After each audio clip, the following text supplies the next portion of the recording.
Bab 3301. Mohon maaf kepada semuanya, saya tidak bermaksud menulis sepanjang itu, paling banyak belasan bab. Saya hanya ingin menjelaskan asal-muasal banjir. Bukan salahku kalau aku dikendalikan Yuri. Awalnya, ia ingin menulis cerita hitam murni yang tidak banyak mengandung burung nasar, virus, dan kecoa yang menyebalkan. Teman-teman yang pernah membaca novel-novel Old Cow sebelumnya seperti Fire Merchants of the Demon Army dan Armageddon's Rising Dragon, mungkin masih ingat bahwa Old Cow cukup menyukai distorsi moral, hilangnya kemanusiaan, serta kegelapan dan keputusasaan. Ternyata, meski usianya sudah tua, ia tak sanggup lagi bertahan dalam kegelapan total. Belum lagi akhir yang cerah, setidaknya ia berharap akan ada secercah harapan. Itulah sebabnya seseorang menyelinap masuk. Jika Anda tidak ingin melihat seseorang, jika Anda menginginkan versi tanpa kuda, di luar air, abaikan paragraf di mana seseorang muncul. Itu adalah legenda asli dari Black Wasteland, asal mula Float Tide Master. Awalnya, dia ingin berhenti di situ, tetapi banyak teman di bagian ulasan dan komentar mengatakan bahwa asal-muasal banjir tidak jelas dan banyak hal yang belum dijelaskan. Kalau dipikir-pikir, itu memang masuk akal. Kemudian, dia akan menambahkan 2 bab bonus yang sangat pendek. Pada dasarnya, itu berskala 1 atau 2 bab. Itu akan selesai dalam 1 atau 2 hari. Itu pasti tidak akan tertunda. Selain itu, kali ini, dia benar-benar harus memikirkan buku baru setiap hari, tidak peduli seberapa gatal tangannya, jika dia ingin menghancurkan keyboard, jika dia ingin melompat dari gedung, dia akan, semoga saja begitu. Sudahlah, hentikan obrolan ini. Silakan nikmati bonus lainnya, balas dendam. Ledakan. Ratusan roket yang telah dimodifikasi oleh teknologi kiamat dan 10 kali lebih kuat daripada rudal jelajah mengguncang dinding luar istana kuno. Puluhan meriam otomatis cepat yang menderu tiba-tiba terdiam dan berubah menjadi besi tua yang terbakar. Irama pemboman itu terputus. Banyak tank ringan dan prajurit bersenjata tingkat tinggi memanfaatkan kesempatan itu untuk berbaris memasuki istana melalui celah-celah. Sejauh mata memandang, seluruh Saint Petersburg diselimuti asap dan kabut hitam. Ibu kota Kekaisaran Rusia, pusat kekuasaan di bumi yang hancur saat ini, telah berubah menjadi rumah jagal. Para pembela tetap teguh seperti sebelumnya. Para prajurit fanatik yang telah dicuci otaknya, para ork gila yang tampak seperti tank yang terbuat dari daging manusia yang telah dimodifikasi secara genetik, para penembak jitu virus yang bersembunyi dalam kegelapan dan menggunakan peluru biokimia khusus, kendaraan penyerang, tank pengendali mental, dan menara pengendali pikiran yang ada di mana-mana membentuk tembok yang tidak dapat ditembus. Ketika gelombang besi penyerang melangkah ke istana yang telah diberkati dan dikutuk, mereka dikelilingi oleh banyak prajurit yang dicuci otaknya dengan gila-gilaan, dicabik-cabik oleh manusia binatang liar, ditelan oleh wabah biokimia, atau ditangkap oleh tangki mental dan menara mental. Otak mereka semua kosong, dan mereka berubah menjadi anggota tim pertahanan. Sekilas, jumlah pembela semakin banyak, dan semakin banyak mereka melawan, semakin berani pula mereka. Namun, para penyerang memiliki keunggulan mutlak dalam hal jumlah. Mereka berbaris menuju istana dari 3 arah, dan ada batasan jumlah pikiran telepati yang dapat mereka kendalikan. Timbangan kemenangan perlahan condong ke pihak penyerang, yang berarti bahwa para pembela semakin dekat dan dekat ke jurang kehancuran. Tank-tank ringan yang menerobos masuk ke istana pada awalnya hanya dimaksudkan untuk menghabiskan kekuatan mental para pembela.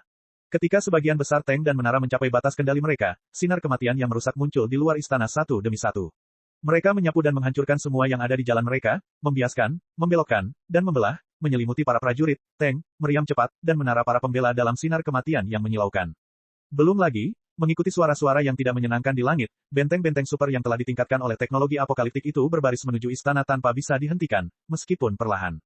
Semua orang tahu bahwa semuanya akan berakhir ketika benteng langit mencapai puncak istana. Hampir semua titik pertahanan udara pihak bertahan ditenggelamkan oleh gelombang besi pihak penyerang. Hanya beberapa lusin laser mirip UFO yang berhasil lepas landas untuk melakukan serangan udara yang tidak mereka kuasai. Namun, pilot roket yang tak terhitung jumlahnya segera melesat keluar dari belakang pihak penyerang dan mengikat laser pihak bertahan, mencegah mereka mendekati benteng udara super yang berharga itu. Pilot roket dari Kontrak Lama dan benteng udara super dari Aliansi Lama bekerja sama dengan terampil dan membunyikan lonceng kematian bagi para pembela yang berdampingan. Jauh di dalam istana, seorang lelaki tua botak berdiri dengan kedua tangan di belakang punggungnya, menatap segala sesuatu tanpa emosi, menatap keruntuhan kerajaannya secara bertahap. Lelaki tua itu memiliki wajah yang polos, mata yang dalam, dan janggut kambing yang agak anggun. Ia memiliki aura seorang pemimpin, kebijaksanaan seorang penjelajah, dan pengabdian seorang penganut agama. Di mata banyak pengikutnya, ia adalah dewa sejati. Akan tetapi, di saat putus asa, bahkan para dewa sejati pun akan tumbang akibat bombardir kemauan manusia. Tuanku, salah satu staf seniornya bergegas dari ruang komunikasi. 13 dari 18 distrik di Saint Petersburg telah diduduki. Front Barat juga telah runtuh. Jenderal Konev telah mengkhianati Anda dan menyatakan bahwa pasukannya tidak lagi berada di bawah komando, Komite Rekonstruksi Bumi, dan telah menyerah kepada apa yang disebut Dewan Bumi. Jauh di dalam mata lelaki tua botak itu, urat-urat ungu muncul di dahi dan punggung tangannya. Kemarahan dan kesedihan di wajahnya segera menghilang. Petersburg telah jatuh ke tangan para pemberontak. Kita tidak bisa bertahan lama. Staf senior tidak sempat mengamati ekspresi Liao. Ia terus memohon, sudah waktunya mundur, ketua. Sementara pasukan pertahanan udara Eropa Timur masih di tangan kita, hampir semua pasukan siap bergerak. Mereka akan tergoda oleh para pemberontak kapan saja. Akan terlambat jika kita tidak pergi sekarang. Maksudmu, lelaki tua botak itu akhirnya meledak marah. Cahaya ungu berkedip di matanya saat dia menatap tongkat tingkat tinggi itu. Apakah kita akan gagal? Tidak, wajah staf senior tiba-tiba berubah dari panik menjadi bingung, dari bingung menjadi bertekad, dan akhirnya dari bertekad menjadi gila. Kemenangan adalah milik komite rekonstruksi. Kemenangan adalah milik Yuri X. Dia melolong seperti binatang buas. Ledakan. Sayangnya ledakan di depan tidak dapat dikendalikan oleh lelaki tua botak itu. Seluruh istana sangat terkejut. Tuanku, petugas lain yang berlumuran darah mundur dari garis tembak, meninggalkan jejak darah yang panjang di belakangnya. Tidak bagus. Sebelum dia sempat menyelesaikan kalimatnya, dia sudah berlari ke depan lelaki tua botak itu. Tiba-tiba, bagaikan sambaran petir, dia mengeluarkan pistol kuat yang sudah dimodifikasi dari dadanya dan mengarahkannya ke tengah alis lelaki tua botak itu. Sayang sekali ada kekuatan aneh yang mengendalikan setiap sarafnya. Dia bahkan tidak punya kekuatan untuk berkedip atau menarik pelatuk. Dia seperti terkunci di tempatnya oleh belenggu tak kasat mata. Bodoh, orang tua botak itu berbicara dengan nada menghina, bahkan kau ingin mengkhianatiku. Bahkan kau punya kualifikasi untuk mengkhianatiku. Hahaha, hahaha. Melihat bahwa pembunuhan itu gagal, petugas itu tertawa terbahak-bahak. Dengarkan suara-suara di luar. Yuri X, waktumu telah tiba. Kenapa kau mengkhianatiku? Pria tua botak, Yuri X, menyipitkan matanya dan menggertakkan giginya. Akulah yang menyelamatkan bumi yang hancur. Akulah yang menyelamatkan peradaban yang akan hancur. Akulah yang mengkonsolidasikan kekuatan, aliansi, dan kontrak, dan mendirikan Komite Rekonstruksi Bumi, yang didasarkan pada kedua organisasi tersebut. Itu juga memperbaiki perbedaan antara klan bawah tanah dan klan radiasi dan membawa perdamaian yang langgeng. Akulah penyelamat bumi. Akulah penjaga peradaban. Akulah ayah dan matahari seluruh umat manusia. Mengapa kalian bajingan yang tidak tahu terima kasih dan bodoh berani mengkhianatiku? Bahkan sekarang, kau masih saja menyombongkan diri. Yuri X, kau benar-benar menjijikkan. Petugas itu sama sekali tidak takut. Ia tertawa terbahak-bahak dan berkata, di permukaan, Anda telah menyatukan, aliansi, dan kontrak, serta mendirikan pemerintahan global yang bersatu. Anda adalah pahlawan dan penyelamat seluruh umat manusia. Namun secara rahasia, Anda telah mendirikan laboratorium ilegal yang jahat seperti Batalion X. Anda melakukan eksperimen berdarah dan kejam pada makhluk hidup dan menciptakan senjata genetik dan senjata biokimia yang tak terhitung jumlahnya. Anda bahkan menancapkan cakar jahat Anda ke dalam hati manusia yang paling mulia, berharap untuk mendirikan perangkat pengendali pikiran super dan mengubah seluruh umat manusia menjadi budak Anda. Sangat disayangkan, dan beruntung, bahwa kau begitu dekat dengan kesuksesan.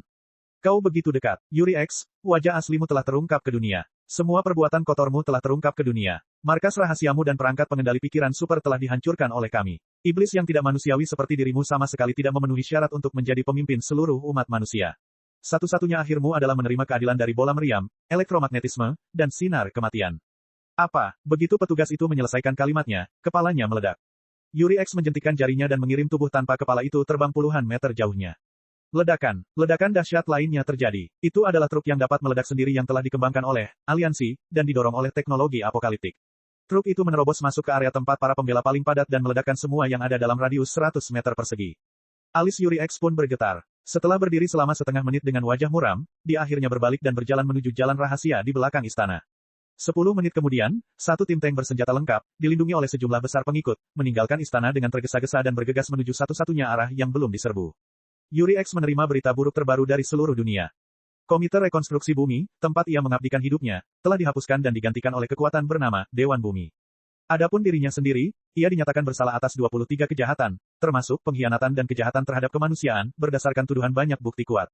Pengkhianatan, sungguh lelucon. Satu-satunya negara di bumi saat ini dibangun dengan susah payah olehnya. Negara macam apa yang dikhianatinya? Itu bukanlah pengadilan yang adil, tetapi kudeta yang buruk, pengkhianatan yang tidak tahu terima kasih, dan rencana memalukan dari seorang perencana tertentu yang lebih ambisius daripadanya. Namun, dia belum gagal. Dia memiliki pangkalan rahasia di bawah lapisan es Oceania, Antartika, dan Kutub Utara, serta banyak pengikut setia, termasuk pangkalan bulan yang masih dalam tahap pembangunan. Selama dia bisa melarikan diri dari St. Petersburg, yang dikepung oleh para pemberontak, dia akan memenangkan kemenangan terakhir. Memikirkan hal ini, Yuri X membuka jalur komunikasi rahasia ke bandara. Wan Zhanghai, bagaimana status bandaranya? Yuri X berkata dengan sungguh-sungguh, aku akan berangkat dalam 5 menit. Tenanglah, guruku. Suara muda dan dalam terdengar dari sisi lain jalur komunikasi. Semuanya sudah siap, semuanya. Bab 3302, Balas Dendam. Ketika Yuri X tiba di bandara, sebuah pesawat penumpang supersonik berwarna perak dengan desain masa depan sudah siap. Selain suara pesawat penumpang, seluruh bandara sunyi senyap, seolah kosong. Namun jika diperhatikan lebih dekat, terlihat banyak sekali penjaga yang mengintai di kegelapan seperti hantu. Semua pembela telah diberitahu bahwa St. Petersburg telah diserang oleh sekelompok kecil pemberontak, dan kudeta yang memalukan itu akan segera dihentikan.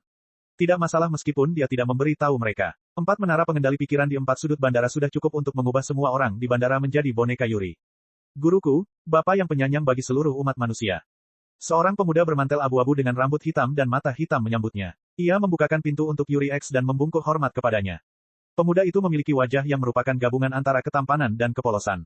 Kulitnya yang sehalus batu giok selalu dipenuhi dengan kesucian, membuat siapapun yang melihatnya tanpa sadar merasa percaya.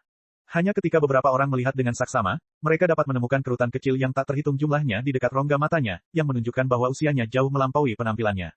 Dan mata yang terkubur dalam itu juga mengandung banyak hal yang jauh melampaui kepolosannya.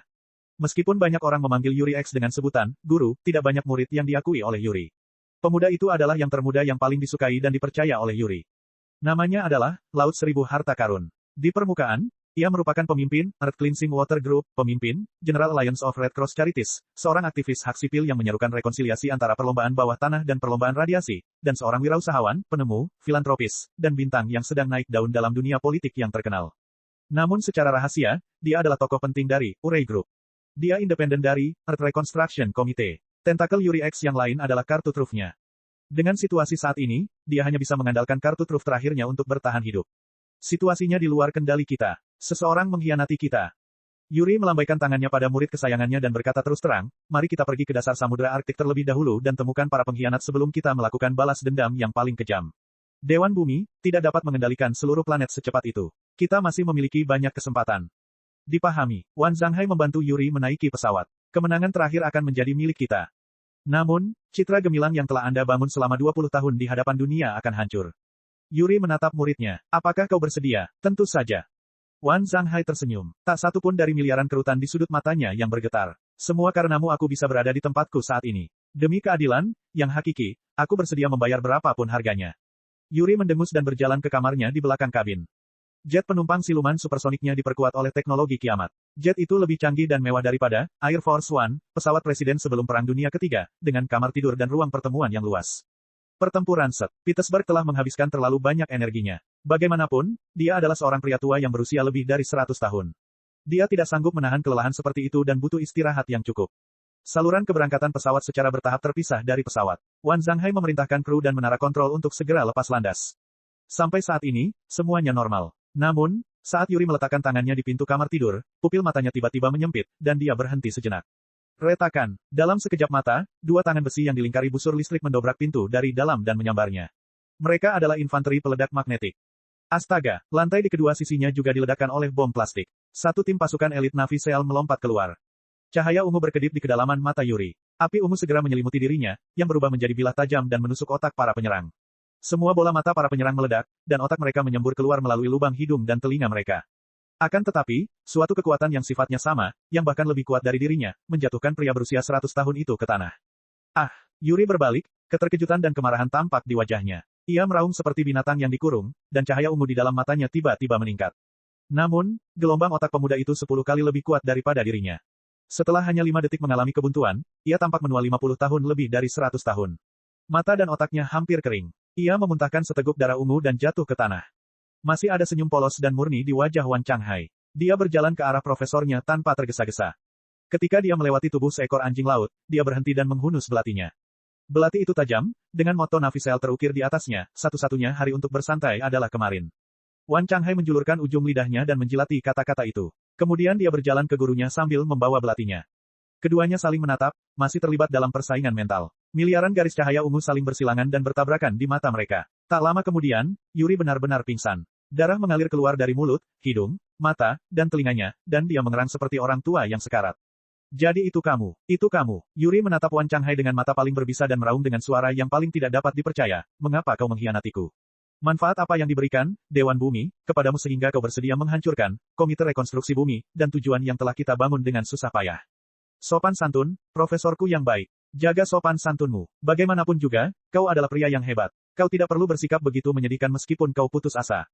Senyum Wan Zhanghai semakin lebar. Dia menyipitkan matanya dan menarik napas dalam-dalam, seolah-olah dia memperlakukan depresi dan ketakutan Yuri sebagai makanan terbaik. Bukankah kamu yang mengajariku semua tipu daya, rencana jahat, dan pengkhianatan? Bukankah kamu mengatakan bahwa pengkhianatan itu seperti bernapas bagi orang-orang seperti kita dan bahwa kita harus berubah menjadi naluri kita untuk bertahan hidup di dunia yang buruk ini? Hari ini, aku telah memenuhi ajaranmu dan mengkhianatimu. Apakah ada yang salah dengan itu? Bodoh, bodoh, bodoh sekali. Yuri menggigil, agak kecewa. Pengkhianatan membutuhkan keuntungan dan waktu. Saat ini, kamu sama sekali tidak punya alasan untuk mengkhianatiku. Kamu sama sekali tidak layak mengkhianatiku. Saat ini, seluruh bumi berada di bawah Panji, Komite Rekonstruksi Bumi, dan diselimuti oleh kecemerlanganku yang tak terbatas. Kau adalah muridku yang paling kucintai. Apapun yang kau inginkan, aku bisa memberikannya kepadamu. Manfaat apa yang bisa kau dapatkan dengan mengkhianatiku dan bergabung dengan organisasi biasa-biasa saja seperti Dewan Bumi? Tidak ada. Kekuatan. Wan Changhai bertanya dengan santai, bagaimana dengan otoritas tertinggi? Kekuasaan. Kekuasaan tertinggi. Haha, hahaha. Yuri tertawa terbahak-bahak seperti burung gagak yang sekarat. Kupikir kau orang yang pintar. Aku tidak tahu kau begitu bodoh.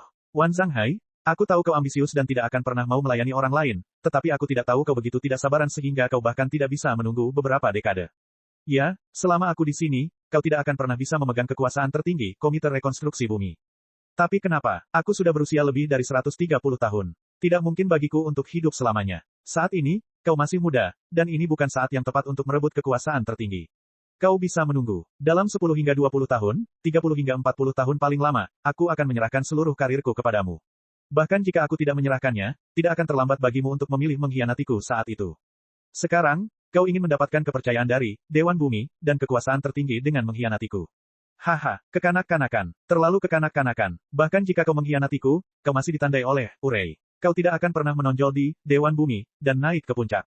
Benarkah begitu? Wajah Wan Changhai tetap tidak berubah. Guru yang terhormat, mohon percayalah pada murid terbaikmu. Selama aku mau, tidak ada yang bisa menghentikanku. Apa yang bisa dilakukan orang-orang tidak berguna dari Dewan Bumi?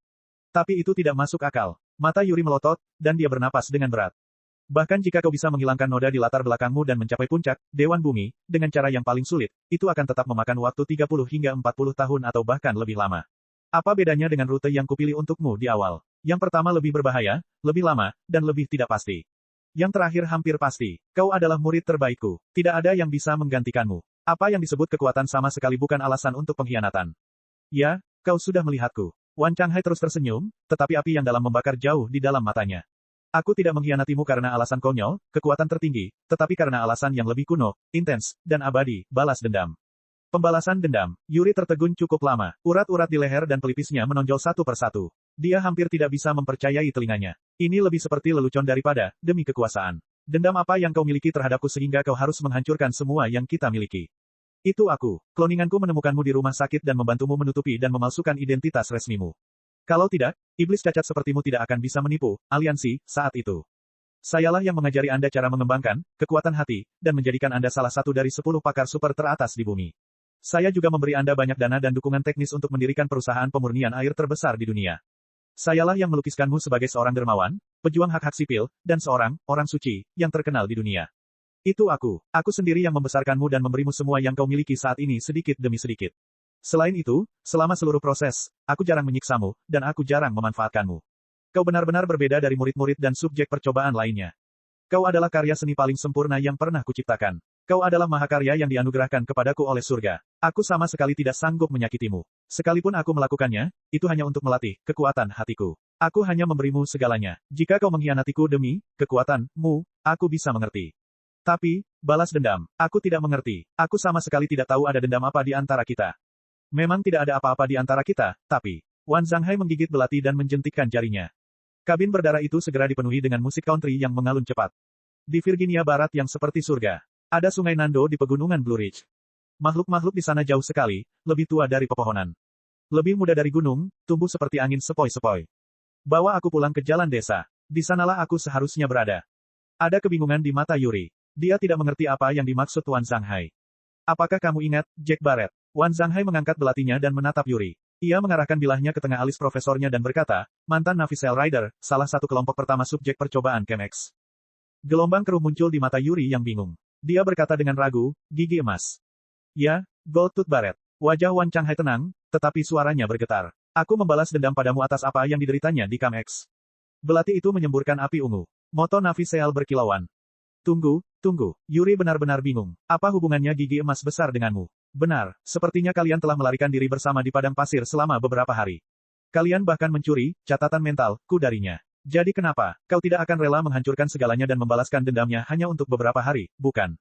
Catatan itu milikku. Aku mentormu. Apa sebenarnya gigi emas besar itu? Wan Changhai, sebaiknya kau pikirkan baik-baik. Maafkan saya, Profesor. Saya sudah memutuskan. Segala sesuatu ada harganya. Saya bisa dan akan membayar harganya untuk balas dendam saya. Di tengah alunan musik country yang berirama cepat, wajah pemuda berambut hitam dan bermata hitam itu berseri-seri dengan kepolosan seorang anak laki-laki. Ia mengingat banyak hal dalam sekejap dan tertawa dengan air mata di matanya. Ada satu hal lagi. Guru, Anda salah mengucapkan nama saya tidak dipanggil, Laut Seribu Harta Karun. Apa? Tentu saja, Yuri tahu bahwa pemuda di depannya bukanlah Laut Seribu Harta Karun yang sebenarnya, tetapi dia tidak mengerti mengapa pemuda itu mengangkatnya saat ini. Dia bertanya tanpa sadar, siapa kamu sebenarnya? Saya putra dari Gold Tooth Barret. Anak laki-laki itu menusukkan belatinya dalam-dalam ke alis Yuri X dan berbisik di telinganya, kata demi kata, namaku Bai Xiaolu. Bab 3303. Miliaran tahun lalu, di Departemen Matahari Luar, terdapat bintang-bintang yang tak terhitung jumlahnya. 181 tahun setelah armada pelarian bumi berangkat, di kapal induk New Hope. Pemogokan, protes, dan kerusuhan telah berlangsung selama 10 hari. Lampu yang tadinya redup karena sistem kontrol energi, kini berkedip cepat karena kerusakan pada sirkuitnya. Hal ini membuat kerumunan di dalam kabin sempit itu makin geram dan bingung. Keberatan. Mengapa pemerintah mengurangi jatah makanan dan air kami? Apakah kami benar-benar akan mati kelaparan? Lingkungan di atas kapal semakin memburuk. Kami harus bekerja dalam suhu tinggi hampir 80 derajat setiap hari. Ini bukan pelarian, juga bukan langkah menuju harapan baru. Ini siksaan yang lebih buruk daripada kematian. Ini hukuman mati tanpa batas. 3 pekerja tak berdosa tewas dalam ledakan kemarin. Apa yang dilakukan para pemimpin bijak dan ilmuwan kita yang serba tahu? Apakah mereka berencana untuk mengisi lubang-lubang itu dengan nyawa kita? Apakah mereka ingin sebanyak mungkin dari kita mati? Semakin banyak kita mati, semakin banyak sumber daya yang dapat kita simpan untuk mereka nikmati. Bagaimana dengan Wan Changhai? Kita akan berbicara dengannya. Di mana harapan yang dijanjikannya kepada kita? Di mana surga? Di mana rumah barunya? Wan Changhai, keluarlah. Wan Changhai, keluarlah. Kerumunan yang mogok itu riuh. Mereka perlahan-lahan berkumpul menjadi gelombang kerusuhan yang menerobos semua yang menghalangi jalannya dan menyerbu ke arah kokpit. Baru setelah mereka berhadapan dengan polisi militer, atau tembok besi yang terbuat dari bawahan kepercayaan Wan Changhai, mereka agak terhenti. Akan tetapi, berhadapan dengan polisi militer yang bersenjata lengkap, tanpa ekspresi, dan sedingin patung hitam, para pengunjuk rasa tidak menunjukkan tanda-tanda takut atau mundur. 100 tahun kerja keras telah menguras semua kesabaran dan ketakutan mereka terhadap aturan. Mereka berada di alam semesta yang luas di mana tidak ada apapun kecuali kegelapan di depan mereka. Jalan kembali mereka telah terputus sejak lama. Kemuliaan, martabat, dan aturan masa lalu tidak layak disebutkan di tempat ini. Jika mereka memiliki keberanian, mereka bisa saja merobek peti besi di dekatnya dan binasa bersama dengan polisi militer dan pemimpin atau bahkan dewa seperti Wan Changhai. Warga armada bumi baru, harap tenang. Seorang pria berotot dalam balutan jas hitam dengan bekas luka di wajahnya tampak menonjol. Dia memang komandan jenderal utama polisi militer. Namanya adalah Tai Xiong, dan dia juga salah satu bawahan kepercayaan Wan Changhai. Ketika Wan Changhai berhibernasi dalam waktu yang lama dan hidupnya diperpanjang hingga batas maksimal, Tai Xiong selalu menjadi juru bicara Wan Changhai dan komandan armada pelarian. Penampilan Tai Xiong sedikit menenangkan para pengunjuk rasa sehingga ia dapat menyelesaikan bagian kedua pidatonya. Sudah diketahui umum bahwa kita baru saja melewati sabuk debu antar bintang yang setebal rawa. 3 kapal antariksa imigrasi telah mengalami kerugian besar. Sebagian besar kapal antariksa lainnya juga mengalami kerugian besar. Banyak sumber daya dan energi telah dikonsumsi. Pada saat kritis ini, semua warga harus bekerja sama untuk mengatasi kesulitan bersama. Saya jamin bahwa pengurangan jatah makanan dan pasokan energi hanya sementara. Selama kita memperbaiki jalur daur ulang makanan sintetis, pasokan masa lalu akan dipulihkan. Biasanya, jaminan seperti itu sudah cukup untuk menenangkan kebanyakan orang. Setidaknya, ketika mereka terperangkap oleh gempa susulan ledakan sinar gamma dan perangkap gravitasi aneh terakhir kali, para awak kapal bersedia berbagi tubuh yang sama dengan awak jembatan. Tetapi kali ini, setelah 100 tahun menderita, banyak orang tidak lagi percaya pada janji awak jembatan dan harapan tipis itu. Kapan hari-hari seperti ini akan berakhir? Seseorang berteriak dengan sedih di tengah kerumunan orang. Ketika laut tersembunyi membawa kita keluar dari bumi, ia berkata bahwa kita akan segera menemukan rumah baru. Bahkan jika itu bukan planet yang layak huni, kita selalu dapat menemukan tempat yang mirip dengan Mars dan membangun pemukiman kecil. Lagi pula, kita hanya memiliki puluhan juta orang saat ini. Planet manapun akan cukup untuk menampung kita. Seseorang mulai berbicara tentang masa lalu lagi. Pembohong. Kalian semua pembohong. Wan Changhai pembohong, begitu juga kau, Tai Xiong. Kami sangat mempercayaimu di masa lalu namun sia-sia. Kemana kau akan membawa kami dan manusia yang tersisa? Beberapa di antara mereka mengayunkan tinjunya dengan marah ke arah polisi militer. Tai Xiong dan polisi militernya tetap diam. Mereka bersikap acuh tak acuh meskipun para pengunjuk rasa meninju hidung mereka. Meskipun polisi militer merupakan kekuatan terkuat di Armada Persatuan Bumi Baru, atau dengan kata lain, ratusan kapal imigrasi, dengan perlengkapan perang canggih yang ditingkatkan oleh teknologi apokaliptik, mereka bahkan lebih baik daripada infanteri peledak magnetik dan prajurit terbang roket. Bahkan tanpa peningkatan persenjataan mutakhir, mereka yang memenuhi syarat untuk bergabung dengan polisi militer adalah 1 dari 1000 orang, dan orang-orang yang dimodifikasi, yang dapat bersaing dengan tank dengan tangan kosong. Namun, bukan hanya kapal induk, protes dan kerusuhan serupa terjadi di hampir semua kapal antariksa imigrasi. Opini publik bagaikan gelombang pasang yang dapat memicu tsunami kapan saja dan menelan armada yang melarikan diri yang nyaris tak bertuan dan penuh lubang. Bahkan pria brutal berkemauan keras seperti Iron Seong tidak berani memercikkan bunga api ke tong mesiu yang telah dikeringkan. Selain itu, dia telah menelantarkan hampir 90% orang biasa di bumi saat dia melarikan diri. Dalam pembantaian tata surya luar, sebagian besar orang kaya dan berkuasa telah dibantai. Anggota kru yang tersisa sebagian besar adalah anggota kru dasar laut 10.000 harta karun, yaitu pengguna kemampuan, orang yang dimodifikasi, dan mutan genetik. Hampir semuanya memiliki berbagai jenis kekuatan super, meskipun dalam tingkat yang berbeda. Semut yang terlalu banyak dapat menggigit gajah hingga mati. Jika para awak kapal cukup putus asa, apa yang disebut elit polisi militer saja tidak akan cukup untuk menekan semua awak kapal. Oleh karena itu, Tai Xiong hanya bisa menahan niat membunuh di dalam hatinya dan berkata sambil menggertakkan giginya, "Warga, jangan lupakan misi suci kalian. Jangan lupa bahwa kalian adalah satu-satunya harapan bagi kelangsungan peradaban umat manusia. Percayalah pada penguasa, percayalah pada pemimpin kalian, Wan Zhanghai. Lanjutkan, pawai kesengsaraan, selama 3 hingga 5 tahun. 7 hingga 8 tahun, paling lama. Semuanya akan baik-baik saja, semuanya. Kami tidak percaya, singkirkan semua kebohongan besarmu. Kita sudah muak. Tidak ada harapan untuk maju terus. Kita hanya bisa berbalik dan kembali ke rumah kita, bumi." Ratusan tahun telah berlalu. Tidak peduli seberapa kuat badai matahari itu, pengaruhnya seharusnya sudah hilang sekarang. Selain itu, dengan kekuatan meteoroid yang luar biasa, bumi seharusnya berkembang lagi, bukan? Tidak masalah meskipun kita belum pulih sepenuhnya. Kita hanya punya puluhan juta orang yang tersisa, dan kita punya teknologi yang sangat canggih. Selama kita menemukan tempat tinggal kecil di bumi, yang cukup bagi kita untuk membangun pemukiman, kita akan perlahan-lahan memperluas wilayah dan membangun kembali bumi. Suatu hari, kita akan melihat rumah kita yang indah bersinar lagi. Ya, kembali ke bumi, kembali ke bumi, kita akan kembali ke bumi. Beberapa suara muram dan fanatik tiba-tiba datang dari kedalaman kerumunan. Pupil mata Tai Xiong mengerut hebat. Sial, itu para pengembali. Tidak heran kerusuhan itu berlangsung lama. Ternyata para returners justru mengobarkan api dan bahkan memanipulasi situasi secara langsung. Para pengunjuk rasa biasa bisa diabaikan, tetapi para Homer adalah virus yang merusak masa depan umat manusia. Begitu mereka ditemukan, mereka harus segera dibunuh. Tai Xiong memberi isyarat ke belakangnya. Baju zirah polisi militer segera berdengung. Kerumunan itu menjadi riuh. Anggota terakhir kelompok yang bersembunyi berteriak pelan, "Tidak bagus. Mereka akan menyerang. Semuanya, lari." Massa berbondong-bondong datang, menimbulkan gelombang pasang, ledakan granat asap, dan bom pembakar rakitan. Suasana menjadi tak terkendali. 1 jam kemudian, di ruang rahasia di balik jembatan, New Hope. Tempat itu memiliki fasilitas hibernasi paling canggih dan komputer super yang dapat mengendalikan seluruh armada. Dialah Xiao Xiao, yang merupakan panglima tertinggi nominal, Armada Persatuan Bumi Baru, mantan ketua, Dewan Bumi, dan pemimpin spiritual semua manusia yang melarikan diri.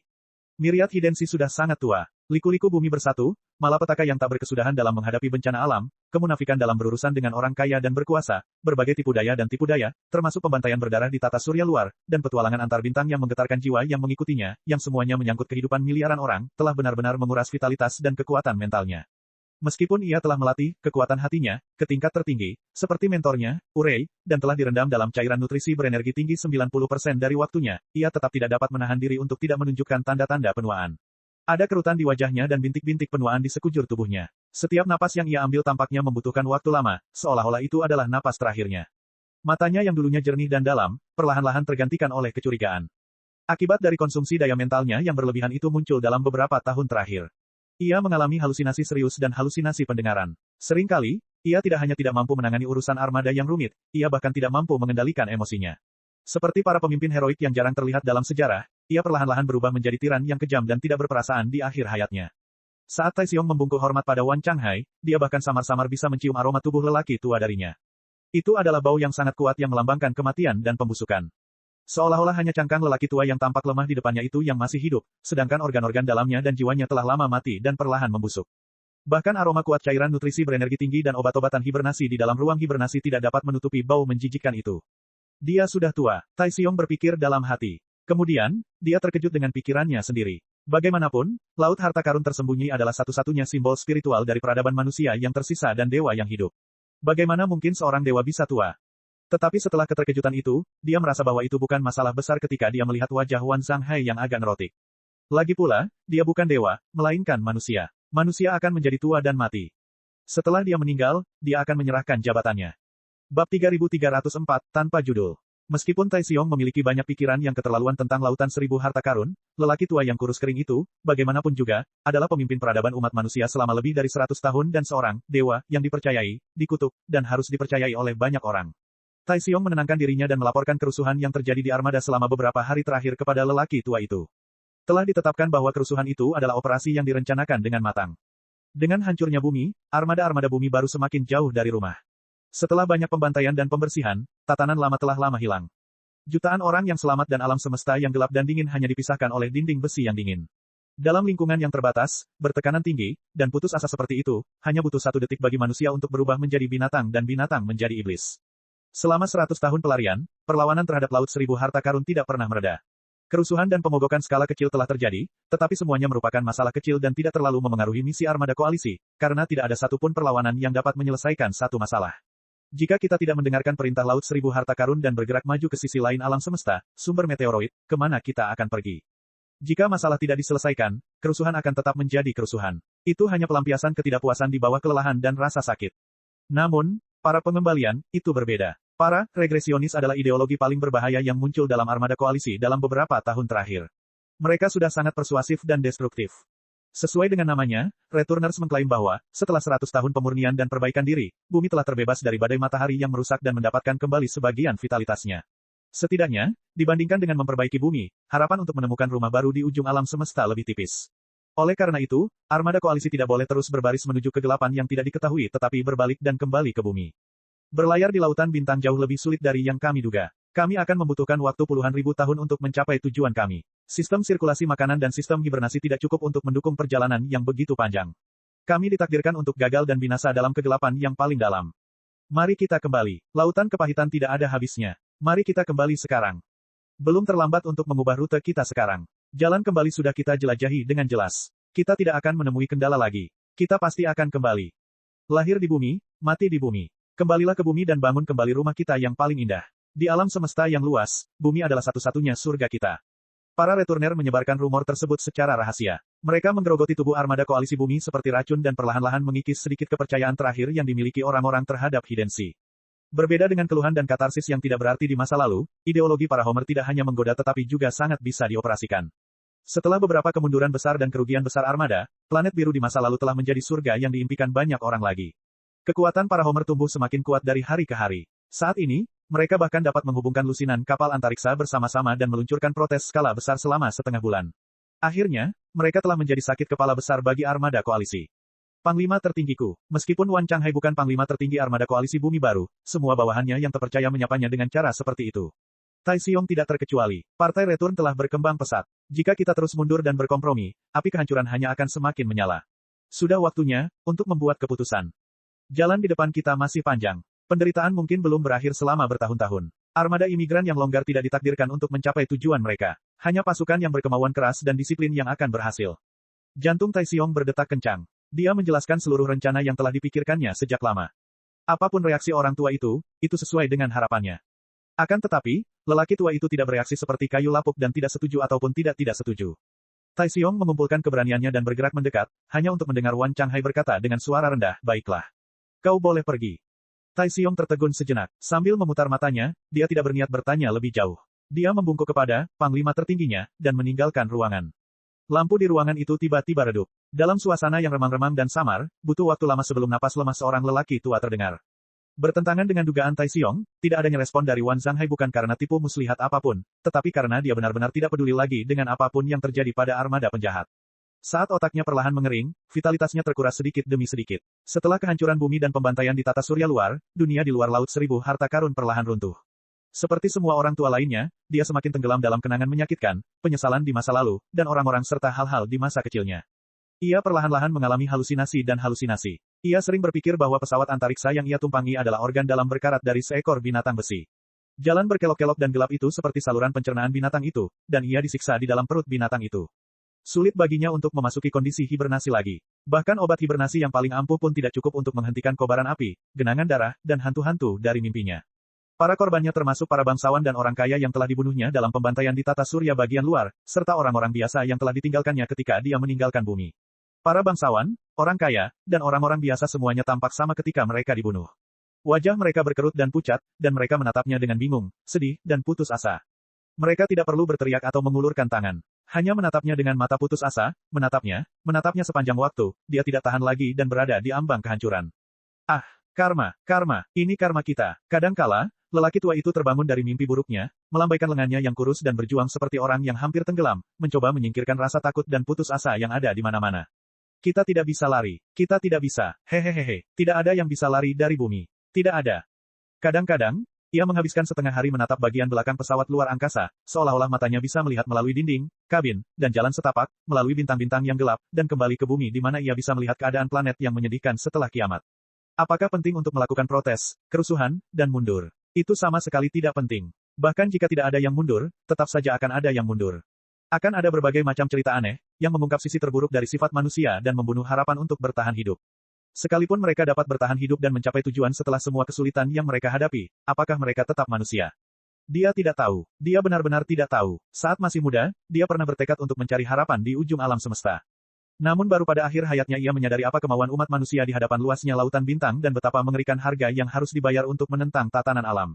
Pada akhirnya dia gagal. Bagaimanapun, dia telah mencapai akhir hidupnya. Lagi pula, tidak ada harapan untuk menemukan cara memutarbalikkan waktu, bahkan jika dia telah menjadi bukan manusia dan mengubah dirinya menjadi iblis yang tidak dapat dikenali lagi dengan cara apapun. Yang bahagia dan yang sedih, yang benar dan yang jahat, yang percaya dan yang berkhianat, yang tenggelam dan yang bangkit, sifat manusia dan sifat binatang, para malaikat dan setan, semuanya adalah lelucon yang bagaikan debu, jika dilihat dari skala alam semesta. Apakah ini akhirnya? Wan Changhai bertanya pada dirinya sendiri. Kemudian, dia mendengar suara rengekan samar. Rasa sakit karena selamat dari bencana bercampur dengan kegembiraan karena bersatu kembali setelah waktu yang lama. Suara yang jelas dan merdu seperti suara burung lark berseru, "Kakak." Mata Wan Changhai tiba-tiba melotot. Urat-urat yang menonjol dan bintik-bintik hitam akibat penuaan sebagian besar telah hilang. Ia tampaknya telah mendapatkan kembali vitalitasnya dan tidak dapat mempercayai apa yang didengarnya sampai suara itu terdengar lagi. "Saudaraku, akhirnya aku menemukanmu." Itu suara saudara perempuannya. Untuk sesaat, Wan Changhai seperti sedang kesurupan. Ia seperti melihat sekumpulan cahaya tembus pandang berjongkok di sudut ruangan, samar-samar mengembun menjadi bentuk manusia, yang tampak seperti hantu dalam legenda yang telah berubah menjadi seorang gadis kecil berpakaian compang camping. Ia cantik dan manis, tetapi kakinya terlalu kurus untuk menopang berat tubuhnya. Ia hanya bisa meringkuk dan menatapnya dengan mata berkaca-kaca. Wan Changhai seperti mimpi buruk, dia tidak bisa mengendalikan dirinya. Air matanya yang kotor hampir membutakannya, membuatnya tidak dapat melihat apapun kecuali saudara perempuannya yang sudah ratusan tahun tidak dilihatnya. "Bailinger, apakah itu kamu, Bailinger?" Wan Changhai bernapas dengan berat. Ia berguling dari tempat tidur dan merangkak ke arah hantu di sudut dinding, tangannya gemetar. "Kemana saja kau? Aku telah mencarimu selama lebih dari 100 tahun. Aku tidak dapat menemukanmu. Aku tidak dapat menemukanmu, Bailinger. Aku juga tidak dapat menemukanmu, saudaraku. Awalnya, aku tidak dapat menemukanmu. Kemudian, aku tidak berani mencarimu karena takut aku akan menghancurkanmu." Hantu yang tampak seperti seorang gadis kecil itu juga memiliki dua aliran air mata di wajahnya. "Saat itu, aku tinggal di desa bersama semua orang dan menunggumu dan kakak laki-lakiku kembali dengan makanan dan obat-obatan. Ketika kau tidak kembali, aku memberanikan diri untuk keluar untuk melihat-lihat. Kota Tombstone hancur. Semua kota di dekatnya hancur. Kemudian, geng-geng utama di Furious Blood Wasteland seperti City Gang, Vulture Gang, dan Scorpion Gang semuanya hancur. Seluruh Furious Blood Wasteland kehilangan ketertibannya. Banyak orang jahat berlarian kemana-mana. Desa kami juga hancur. Sebagian besar orang terbunuh. Aku dijual sebagai barang karena kemampuanku. Aku tidak tahu siapa aku atau di mana aku berada bahkan setelah 20 tahun. Kemudian, kemampuanku semakin kuat. Banyak orang berkumpul di sekitarku dan memanggilku, Dewi. Aku pun perlahan mengetahui keberadaan kakakku. Namun, saat itu, kau sudah menjadi orang penting di laut tersembunyi dengan masa depan yang cerah di depanmu. Kau adalah bintang yang bersinar di masa depan. Lebih tidak pantas lagi bagiku untuk mengganggumu dan membiarkan orang jahat mengetahui identitas aslimu. Aku tahu kau pasti sangat menderita untuk sampai ke tempatmu saat ini. Aku tidak bisa menghancurkanmu. Lalu, ada serangan meteorit dan badai matahari. Seluruh planet terbakar, tetapi pesawat luar angkasa imigrasi terbang menjauh terlebih dahulu. Apa yang sebenarnya terjadi? Saudaraku, bukankah kita sepakat bahwa semua orang bisa pergi bersama? Mengapa kamu tidak membawa kami? Bab 3305. Hantu gadis kecil itu menjerat Wan Changhai dan memeluk lelaki tua yang satu kakinya berada di neraka. Pertanyaan-pertanyaannya membedah jiwa Wan Changhai seperti pisau bedah yang bersinar, membuat bibir pemimpin peradaban umat manusia dan panglima tertinggi armada koalisi itu bergetar. Matanya berawan, dan dia tidak bisa berkata apa-apa. "Mengapa kamu tidak membawa kami? Mengapa kamu tidak membawa kami? Mengapa kamu tidak membawa kami?" Hantu gadis kecil itu tidak menyadari ada yang salah dengan lelaki tua itu. Dia masih bertanya dengan polos. "Maafkan aku, Bailinger. Maafkan aku." Wan Changhai gemetar dan mengulurkan tangannya yang bengkok, mencoba memegangi hantu saudara perempuannya. Namun, riak-riak kehidupan yang tembus cahaya meluncur dari ujung jarinya seperti pasir putih yang halus. Saya salah. Saya benar-benar salah. Wan Changhai terisak. Tidak masalah bagaimana caramu membalas dendam padaku. Ayolah, Bailinger, ambillah jiwaku dan kuburlah bersamamu di bumi selamanya. Pembalasan dendam. Hantu gadis kecil itu agak bingung. Apa yang kau bicarakan, saudaraku? Apa? Balas dendam? Anda, Wan Changhai tidak yakin. Matanya penuh dengan kebingungan, dan tangannya melambai dengan liar. Apakah kau orang sungguhan, atau kau hanya isapan jempol dari imajinasiku sebelum aku mati? Apakah kau Bailinger yang asli, atau kau trauma di bagian terdalam ingatanku? Aku tidak peduli kau nyata atau tidak. Aku tidak peduli kau manusia atau hantu. Jangan siksa aku lagi. Ayolah, aku siap untuk persidangan terakhir. Tidak peduli di mana aku berakhir atau bagaimana aku berakhir. Bailinger, dan semua orang yang menunggu untuk mati di bumi. Ayolah, tidak peduli apa yang ingin kau lakukan padaku. Ayolah. Wan Changhai memejamkan matanya. Air mata mengalir dari matanya. Namun, yang menyambutnya bukanlah balas dendam yang kejam, melainkan suara bingung sang adik. Aku tidak tahu. Kami tidak tahu. Kakak, selamatkan kami. Apa? Wan Changhai membuka matanya lagi dan melihat hantu saudara perempuannya, yang sama polos dan tak berdayanya seperti gadis kecil 100 tahun yang lalu. Kami pun tidak tahu siapa kami. Hantu gadis kecil itu mengulurkan tangannya, tetapi riak-riak kehidupan di ujung jarinya diliputi api yang hebat, yang tampaknya mendatangkan rasa sakit dan ketakutan yang tak berujung. Tidak lama setelah pesawat antariksa itu pergi, cahaya yang sangat kuat jatuh dari langit. Semuanya terbakar dengan hebat. Gunung-gunung, lautan, kota-kota, desa-desa, dan kita semua. Bahkan jauh di dalam jiwa kita, bunga-bunga api sedang mekar. Lalu, aku tidak bisa menjelaskannya dengan jelas. Kami berubah menjadi makhluk aneh. Kami tampak tidak memiliki tubuh, tetapi kami tampak mampu memanipulasi segalanya. Kami tampak mati, tetapi indera kami jauh lebih berlimpah daripada sebelumnya. Kami dapat melihat banyak gelombang dan medan magnet yang tidak dapat kami lihat di masa lalu, tetapi kami tampaknya kehilangan banyak pengetahuan dan kenangan penting. Aku tampak menjadi Bailinger lagi, tetapi aku juga tampak menjadi banyak orang lain, ribuan orang yang telah ditinggalkan di bumi. Saudaraku, aku sangat takut. Aku tidak tahu apa yang salah dengan diriku. Aku tidak tahu berapa lama aku bisa mempertahankan keadaan ini. Suatu hari, aku akan menghilang begitu saja dan mati sepenuhnya. Jangan takut, Bailinger. Aku perlu berpikir. Aku perlu berpikir. Dalam keadaan tak sadarkan diri, Wan Changhai mengulurkan jarinya dan menyentuh jari Gos. Ia bergumam, lalu bagaimana kau bisa menyusul kami? Apakah itu benar? Kapal antariksa yang bermigrasi meninggalkan jejak yang panjang saat berlayar di lautan bintang. Mustahil bagi kita untuk menyadarinya saat kita masih hidup. Namun, saat ini, kita dapat melihatnya sejelas jejak ban. Hantu gadis kecil itu berkata, setelah kita menjadi seperti sekarang, kita tidak lagi takut dengan kekosongan alam semesta. Butuh lebih dari 100 tahun bagi kita untuk mengejar ketertinggalan kita dengan bantuan badai matahari dan berbagai sinar medan magnet. Syukurlah, kita berhasil tepat waktu. Kakak masih hidup. Tolong selamatkan kami, kakak. Kaulah satu-satunya harapan kami. Semua orang percaya padamu. Kaulah satu-satunya yang dapat mengetahui status kami dan mengeluarkan kami dari masalah. Kami tidak ingin mati. Kami ingin hidup. Percaya saya, Wan Changhai terlalu malu untuk menunjukkan wajahnya. Tentu saja, semua orang percaya bahwa saya orang baik. Hantu itu tersenyum manis. Dulu, saat kami masih di desa, semua orang tahu bahwa kamu orang yang hangat hati, baik hati, dan suka menolong orang lain. Kamu benar-benar berbeda dengan iblis-iblis lain di padang pasir. Kemudian, kamu juga mendirikan perusahaan pembersih air dan membantu semua orang di padang pasir menemukan sumber air bersih. Kamu juga memfasilitasi rekonsiliasi antara ras iblis dan klan bawah tanah.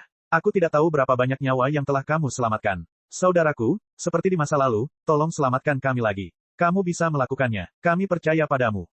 Menyimpan. Percaya. Wan Changhai tertegun cukup lama. Melihat tubuhnya yang kurus kering seperti kayu, dia berkata dengan kesakitan, aku harus berpikir. Aku harus berpikir keras. Ding, pintunya terbuka. Tim medis telah masuk dan melakukan perawatan dan pemeliharaan rutin padanya. Dimanapun lampu bersinar, hantu gadis kecil itu menghilang tanpa jejak, seolah-olah itu hanya ilusi kematian lelaki tua itu. Sejak saat itu hantu gadis kecil itu kerap menampakkan diri. Kedengarannya seperti bisikan angin, atau bisikan di telinga seseorang, atau tawa kecil yang sepertinya berasal dari gurun ratusan tahun yang lalu. Tidak, bukan hanya gadis kecil itu. Ada banyak hantu lainnya. Warga sipil dan warga sipil yang pernah menerima bantuan dari Laut Seribu Harta Karun, penerima manfaat dari rencana pembersihan air global, dan keharmonisan besar para iblis dan klan bawah tanah, orang-orang yang sederhana dan baik hati masih mengingat hal-hal yang telah dilakukan Laut Seribu Harta Karun untuk menyelamatkan peradaban mereka, tetapi mereka tidak ingat, atau lebih tepatnya, tidak peduli, tentang pengkhianatan dan pengabaian Laut Seribu Harta Karun sama sekali. Dengan senyum di wajah mereka, mereka menganggap Laut Seribu Harta Karun sebagai harapan terakhir mereka. Bahkan jika Wan Changhai menangis dengan sedih dan mengatakan kebenaran kepada hantu-hantu yang baik, para hantu akan memahaminya dengan sangat baik. Mereka percaya bahwa semua hal buruk dilakukan oleh orang-orang kaya dan berkuasa. Wan Changhai pasti dipaksa oleh mereka dan tidak punya pilihan selain melakukannya. Selain itu, bukankah Wan Changhai telah membalas dendam mereka dalam pembantaian tata surya luar? Saat ini, Tidak ada hambatan bagi orang kaya dan berkuasa. Tolong pimpin mereka agar bisa bertahan hidup di lautan bintang lagi. Orang tua itu berkutat dalam ilusi hantu sepanjang hari dan telah melupakan segalanya tentang armada koalisi. Karena kesehatannya, Tai Xiong dan bawahannya yang terpercaya memintanya untuk mengurangi pekerjaan. Mereka bahkan memutus komunikasinya dengan dunia luar. Tren para pemulangan semakin intens di setiap kapal antariksa. Tai Xiong dan para prajuritnya juga mengumpulkan kekuatan mereka secara diam-diam seperti mata air dalam kegelapan. Setelah seumur hidupnya berkhianat, meski dia buta, tuli, dan terbaring di tempat tidur, dia masih bisa mencium bau darah tercium di angin. Hanya saja dia tidak lagi peduli dengan hal-hal seperti itu dan segalanya kecuali hantu. Akhirnya, ketika Tai Xiong tidak muncul selama 3 hari berturut-turut, tim medis yang bertanggung jawab atas kesehatannya mengganti sekelompok orang asing dan memutus semua komunikasi dengan dunia luar. Ketika gempa terus-menerus dari pesawat antariksa mencapai kamar tidurnya, Wan Zhanghai tahu bahwa sudah waktunya. Tai Xiong muncul lagi. Ia mengenakan seragam militer yang penuh dengan niat membunuh dan sepatu bot yang berlumuran darah dan organ dalam. Di bahu seragam hitamnya, ada lencana identifikasi berwarna merah tua dengan lambang kerangka yang belum pernah dilihat Wan Zhanghai sebelumnya. Menatap Wan Zhanghai, mata Tai Xiong memerah, kelopak matanya bergetar karena kegembiraan dan ketakutan. Lelaki tua itu menatap orang kepercayaannya dengan wajah acuh tak acuh dan mata yang damai. Dia mengeluarkan sebuah kotak kayu dari bawah bantalnya dengan susah payah dan melemparkannya. Untukmu, Ah Xiong. Tai Xiong ragu sejenak. Ia membuka kotak kayu itu, dan menemukan bahwa itu adalah belati dengan tulisan, hari yang mudah, baru kemarin terukir di atasnya. Itu adalah moto Navi Seals lama. Memikirkan kembali, Wan Zhanghai menjawab dengan tenang, dengan belati inilah aku membunuh guruku. Tai Xiong akhirnya mengerti. Melaporkan kepada Panglima tertinggi, di bawah kepemimpinan yang bijaksana, penempatan yang benar, dan komando pribadi Panglima tertinggi, semua, musuh publik umat manusia, dari, para pengembala, telah dieksekusi dan dihukum sebagaimana mestinya. Tatanan armada koalisi telah dipulihkan. Tidak ada yang berani main-main lagi. Tai Xiong mencengkeram belatinya dan berkata, satu demi satu kata, saya adalah pengikut setia Panglima tertinggi. Saya percaya bahwa tidak ada jalan kembali bagi peradaban umat manusia. Hanya dengan melangkah maju dan mencapai sisi lain bintang-bintang, kita dapat berharap untuk mendapatkan rumah baru. Namun, sistem armada persatuan bumi baru, terlalu longgar, lemah, dan rusak. Kita adalah hamparan pasir lepas yang sama sekali tidak dapat menahan angin dan ombak di sepanjang jalan. Munculnya, para pengembali, adalah bukti dan peringatan terbaik. Hanya dengan mengatur kembali tingkat komando armada koalisi, membangun pemerintahan militer, dan menerapkan administrasi militer yang kuat, puluhan juta orang dapat dipadatkan dalam tekad untuk memenangkan perang dan berjalan di jalan kegelapan. Komandan, saya sibuk selama setengah bulan terakhir. Sekarang armada berdarah besi mulai terbentuk, saya akhirnya bisa melapor kepada Anda. Harap tenang saja. Sangat bagus. Wan Zhanghai tersenyum. Bagus sekali, Tai Xiong. Namun, masalahnya terlalu serius. Banyak sekali anggota kru yang telah tersihir oleh para pengembali, dan tidak dapat memahami kebutuhan dan keadilan pemerintahan militer. Beberapa dari mereka bahkan menganggap kami, iblis pembunuh. Tai Xiong berkata, tidak mungkin bagi kita untuk membunuh semua lawan, dan kita tidak bisa membiarkan perlawanan mereka berubah menjadi permusuhan total. Seseorang harus bangkit dan bertanggung jawab atas pembantaian para returners dan pembangunan pemerintahan militer, sehingga masa lalu yang kelam akan terlupakan. Hanya dengan begitu kita dapat memulai perjalanan menuju cahaya. Panglima, Anda selalu menjadi penyelamat peradaban umat manusia dan dewa di mata semua orang. Demi peradaban kita, Anda bersedia berkorban, bukan? Ya, Wan Zhanghai tersenyum. Ayo kita lakukan, Tai Xiong. Ayo kita lakukan. Tapi, bahkan jika peradaban kita dapat berlayar hingga ke ujung bintang, apakah saat itu peradaban kita akan tetap menjadi peradaban kita? Apakah peradaban bumi atau umat manusia akan tetap ada? Aku tidak tahu. Tai Xiong berjalan menuju lautan harta karun sambil memegang belatinya. Bumi telah hancur. Sebagian besar yang selamat telah terbunuh dalam pembantaian tata surya luar yang kau rancang. Bisakah kita menyebut diri kita sebagai peradaban bumi atau peradaban umat manusia sekarang? Aku tidak tahu. Orang tua itu memejamkan matanya, tetapi dia tidak dapat menahan air matanya. Aku tidak tahu.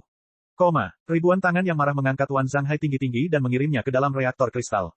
Pembunuh, Algojo berdarah, iblis, iblislah yang membohongi kita, mengkhianati kita, dan menghancurkan segalanya. Pencuri biasa, serigala penyendiri, masih ingin menjadi diktator saat ini.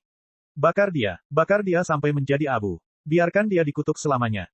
Pada suatu ketika, manusia membutuhkan setan. Manusia membutuhkan setan. Oleh karena itu, mereka menciptakan setan dengan tangan mereka sendiri dan mengalahkannya setelah banyak kesulitan, sehingga memberi diri mereka bendera, keadilan, dan keberanian untuk maju. Wan Zhanghai merenung dengan tenang di tengah kobaran api. Kakaknya dan ribuan hantu lain dari bumi berjongkok di sudut reaktor, mengawasi, melindungi, dan menunggunya. Tubuhnya berubah menjadi miliaran titik debu dan jatuh ke dalam ruang hampa yang gelap. Di depannya, armada yang melarikan diri dan terlahir kembali itu melaju kencang. Di belakangnya, riak-riak yang tak terhitung jumlahnya berubah menjadi miliaran hantu yang melingkari dan menelan debu yang sedikit berkilauan, membentuk armada hantu yang baru. Saudaraku, akhirnya kita bersama. Betapa indahnya.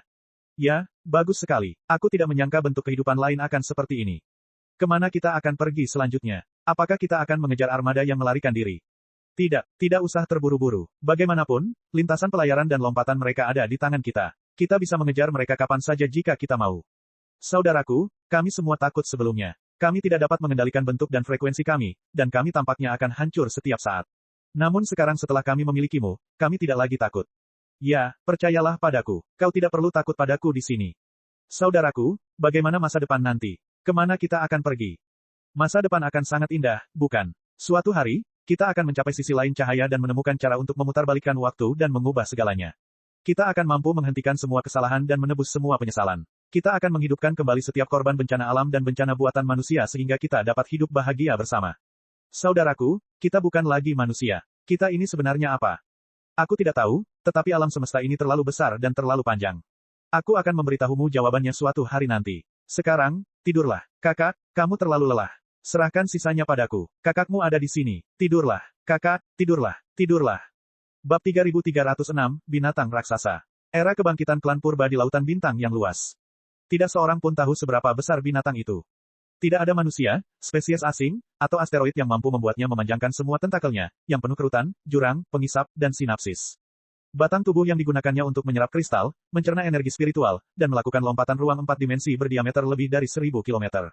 Itu seperti planet yang sangat besar. Akan tetapi, saat itu masih dalam tahap awal dan berkembang pesat. Sejak dulu kala, sejak makhluk primata cerdas berbasis karbon bernama makhluk purba hidup di sana, makhluk mikroba memang menganggapnya sebagai planet istimewa. Selama beberapa waktu, mereka bahkan menyebutnya Ibu Gurita. Mereka bahkan mendirikan banyak altar dan kuil di jurang dan celah-celah kapal antariksa dengan puing-puing dan sisa-sisa kapal antariksa. Mereka menenun semua jenis tarian, nyanyian, dan lagu yang unik untuk memuji, memuja, dan berdoa kepadanya untuk harapan kelangsungan hidup mereka, rumah yang makmur, dan semua yang mereka inginkan. Tentu saja, itu sudah lama sekali. Begitu lamanya hingga kebanyakan manusia, penguasa langit purba, telah melupakan, gurita, dan tarian konyol, doa-doa konyol, dan tahun-tahun yang sederhana, suram, dan penuh gejolak. Itu bukan induk gurita, dari awal, tetapi salah satu dari beberapa tentakel yang selamat dari ledakan sebelumnya. Itu adalah generasi baru yang tumbuh perlahan. Namun, ia masih menyimpan kenangan dari gurita sebelumnya dengan cara yang terlalu misterius untuk dipahami oleh penguasa langit purba. Ia juga merindukan hari-hari indah ketika semua penguasa purba memujanya dan mengelilinginya, berkomunikasi dengan gelombang otaknya dari lubuk hati mereka. Gelombang otak mereka seperti bunga yang harum dan berwarna-warni, yang merupakan hal paling menarik yang pernah dilihatnya dalam hidupnya yang panjang. Untungnya, persepsinya tentang aliran waktu berbeda dari persepsi penguasa langit purba. Kenangan yang jelas itu tampaknya baru terjadi kemarin. Selama ia mau, ia dapat tinggal dalam kenangan dan mimpi yang penuh warna dan berputar-putar itu selama 10, 100, 500, atau bahkan 1000 tahun. Tapi tidak sekarang. Sekarang, dia harus mendengarkan cerita Pei-Pei. Pei-Pei adalah gadis yang sangat manis dan suka tertawa. Dia bertubuh pendek, berambut keriting, dan hidungnya penuh bintik-bintik. Dia suka menginjak kerutan-kerutan di wajahnya dengan kaki telanjang dan tertawa seperti lonceng perak. Aneh rasanya berpikir seperti itu. Lagi pula, sebagai raksasa yang tentakelnya berdiameter lebih dari 10.000 km, makhluk yang hidup di dalamnya seperti probiotik dan mikroorganisme. Bagaimana mungkin mikroorganisme bisa imut? Akan tetapi, spesiesnya jarang menginginkan apapun sejak awal. Ia sudah cukup aneh sehingga ia menjadi pemburu luar angkasa yang gemar berpikir. Tidak masalah jika ia memunculkan ide-ide aneh, bukan? Pei-Pei telah tiba. Dengan kecepatannya yang seperti siput dalam menyampaikan informasi, serta indranya yang kasar dan tumpul, ia sebenarnya tidak dapat melihat dengan jelas gerakan-gerakan kecil yang tampak seperti kehidupan dari klan Yuanxi. Pei-Pei yang memantul tidak ada bedanya dengan mikroorganisme yang mengambang di air. Namun, ia dapat merasakan gelombang otak Pei-Pei, yang sedang mekar seperti bunga. Hal itu mengingatkannya pada ledakan supernova yang pernah dilihat oleh ibunya, atau lebih tepatnya, ibu dari ibunya, beberapa kali dahulu kala. Ledakan itu begitu hebat dan indah sehingga, menurut perkataan Dewa Langit Purba, membuat hati seseorang meledak karena kegembiraan. Sanuya, apakah kamu tahu apa ini? Pei-Pei bersorak dan melompat ke dalam kerutan pikirannya. Rambut panjang gadis itu, yang telah dikeriting, terentang satu persatu dan bersinar dalam pola yang teratur, menusuk ke dalam kerutan pikirannya. Segera, sinkronisasi gelombang otak selesai. Dia melambaikan benda putih di tangannya dan berkata kepadanya, ini seruling. Itu ditemukan oleh nenek moyang kita di bumi dahulu kala. Kau tahu apa itu alat musik, bukan? Terakhir kali aku memberitahumu, sebuah alat musik dapat memainkan musik yang indah yang bahkan lebih baik dari ceritaku. Sedangkan untuk seruling, terbuat dari tulang anak sapi dari binatang spiritual tertentu yang diburu oleh para prajurit negara kota ketika mereka pergi menjelajahi planet Tianlan. Ketika seruling dimainkan, angin di planet Tianlan dapat terdengar. Buho, bagus, kan? Ia tidak menyangka kalau suara angin itu menyenangkan. Faktanya, ia hampir tidak mendengar apapun. Sebagai anggota pemburu Void, ia, ibunya, dan anggota keluarga lainnya terlalu besar untuk mendarat di planet layak huni yang memiliki atmosfer. Tanpa atmosfer, suara lolongan, rintihan, dan raungan angin nyaris tak terdengar.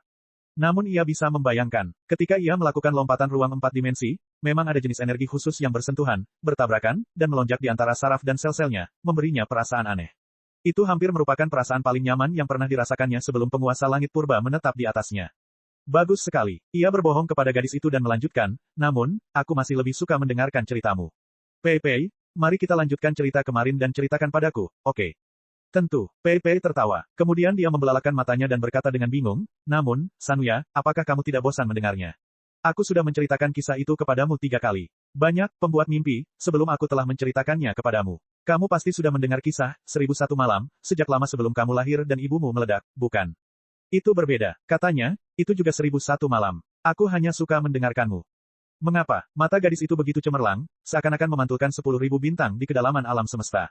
Sulit untuk dijelaskan. Ia berpikir sejenak dan berkata, aku merasa bahwa para pembuat mimpi sebelumnya tidak begitu menyukaiku. Mereka bahkan takut padaku. Bahkan, mereka tidak suka bercerita kepadaku. Mereka baru saja menyelesaikan pekerjaan mereka. Mereka sangat takut dan membenciku, tetapi tidak ada yang dapat mereka lakukan. Seseorang tampaknya memaksa mereka untuk bercerita kepadaku. Sungguh, aku tidak peduli tentang itu. Tapi kamu berbeda, Pei Pei. Kamu suka sekali bercerita kepadaku, bukan? Tentu saja, gadis itu berkata sambil tersenyum, aku terlahir untuk bercerita kepada semua orang. Aku terutama suka bercerita kepada Sanuya, karena ayah, kakak, dan semua orang di negara kota ini memiliki pekerjaan yang tak ada habisnya untuk dilakukan setiap hari. Menambang, membuat kapal, berburu, berlatih. Mereka selalu berkata kepadaku, pergi, Pei Pei. Pergilah ke pinggir dan bermainlah sendiri. Mereka sama sekali tidak mau mendengarkan ceritaku. Hanya kamu, Sanuya, yang terbaik. Kamu tidak pernah berkata, pergi, kepadaku. Kamu adalah pendengar terbaik. Aku suka bercerita kepadamu. Bab 3307. Kalau begitu, mari kita lanjutkan. Dikatakan, kemarin, kita mendengarkan kisah, Alibaba dan 40 pencuri, dalam 1001 malam. Kita kebetulan mendengar bahwa, karena keserakahan, kakak laki-laki Alibaba memasuki gua untuk memindahkan harta karun, tetapi dia lupa mantra untuk membuka pintu dan ditemukan serta dibunuh oleh para bandit. Apa yang terjadi selanjutnya? Sebenarnya dia sudah mendengar cerita itu berkali-kali. Tetapi Pei Pei masih berbicara dan mendengarkan dengan penuh minat. Ketika Alibaba menerima berita kematian saudaranya, ia merasa kasihan terhadap Alibaba. Ketika para bandit mengetahui bahwa seseorang telah mencuri jasad ibu Gosi dan mengikuti petunjuk ke rumah Alibaba, ia juga merasa gelisah bersama Pei Pei. Ketika akhirnya, pembantu yang jenaka, Markina, memikirkan cara untuk menghabisi ke-40 bandit itu, ia dan Pei Pei menghela napas panjang demi keluarga Alibaba. Jauh di dalam pikirannya, benjolan-benjolan seperti mutiara yang tak terhitung jumlahnya tumbuh, yang merupakan sinapsisnya. Ketika lelah, mutiara-mutiara itu akan memancarkan cahaya kuning kusam. Ketika marah, mutiara-mutiara itu akan memancarkan cahaya merah terang. Ketika bosan di lautan bintang, mutiara-mutiara itu akan memancarkan cahaya biru samar-samar. Ketika jarang gugup, mutiara-mutiara itu akan memancarkan warna-warna pendek dan menyilaukan. Adapun saat ini, kecemerlangan warna-warni itu mengalir perlahan seperti kabut, mengubah kerutan pikirannya menjadi danau yang indah, menunjukkan bahwa itu telah bersemayam dalam cerita gadis itu. Dua cara berpikir yang sama sekali berbeda, atau lebih tepatnya, dua jiwa yang sangat berbeda, bergema dan beresonansi satu sama lain. Begitulah Alibaba menceritakan rahasia harta karun di pegunungan kepada anak-anak dan cucu-cucunya. Mereka mewarisi harta karun itu dari generasi ke generasi dan terus menikmati kekayaan yang tak terbatas di pegunungan. Mereka menjadi keluarga terkaya di kota itu dan hidup bahagia selamanya. Pei Pei meletakkan kedua kakinya yang berwarna merah muda seperti akar teratai ke dalam gelombang otak padat yang terlihat oleh mata telanjang, seolah-olah dia benar-benar sedang bermain dengan air danau yang jernih. Baiklah, cerita Alibaba dan 40 pencuri sudah berakhir. Apakah kamu ingin mendengar cerita baru, Sanuya? Dulu, ia hanya akan merasa puas setelah mendengarkan beberapa cerita dari Pei Pei. Tetapi hari ini, karena suatu alasan, kilat aneh tampaknya telah melewati jaringan sarafnya yang besar dan membengkak, memberinya ide baru yang aneh. Tidak, katanya, saya tidak ingin mendengar cerita baru. Saya ingin mengajukan beberapa pertanyaan. Masalah, Pei Pei tertegun sejenak. Sanuya jarang bertanya padanya, apalagi dengan nada serius seperti itu. Apa yang ingin kau ketahui, Sanuya? Saya masih belum mengerti cerita, Alibaba dan 40 pencuri. Dikatakan, mengapa pemimpin bandit menyembunyikan begitu banyak harta karun alih-alih membaginya dengan rekan-rekannya? Bukankah kau mengatakan bahwa, harta karun, penting bagi spesiesmu dan dapat ditukar dengan apa saja? Mengapa kau menyembunyikan kebahagiaanmu alih-alih membaginya dengan semua orang? Dengan baik, Pei Pei mengedipkan matanya. Ada rasa malu dan bingung di wajahnya. Lagi pula, jika kau ingin berbagi kebahagiaanmu, mengapa kau tidak bertanya langsung pada pemimpin bandit itu? Kemudian ia bertanya, lagi pula, pemimpin bandit itu memiliki begitu banyak harta karun sehingga anak cucunya tidak akan mampu menghabiskannya bahkan setelah ratusan tahun. Oleh karena itu, tidak ada alasan bagi pemimpin bandit itu untuk menolak permintaan itu, bukan? Pei Pei mengerutkan bibirnya dan mengangkat hidungnya. Dia mengerutkan kening dan tersipu. Markina, si pembantu pintar, bukanlah pemimpin para bandit. Mengapa dia berbohong kepada para bandit yang bersembunyi di dalam guci? Ia melanjutkan, dalam cerita lain, kau mengatakan kepadaku bahwa berbohong itu salah, dan menyakiti satu sama lain itu salah. Namun, di sini, Malkina menipu para bandit terlebih dahulu dan membunuh mereka semua dengan minyak panas.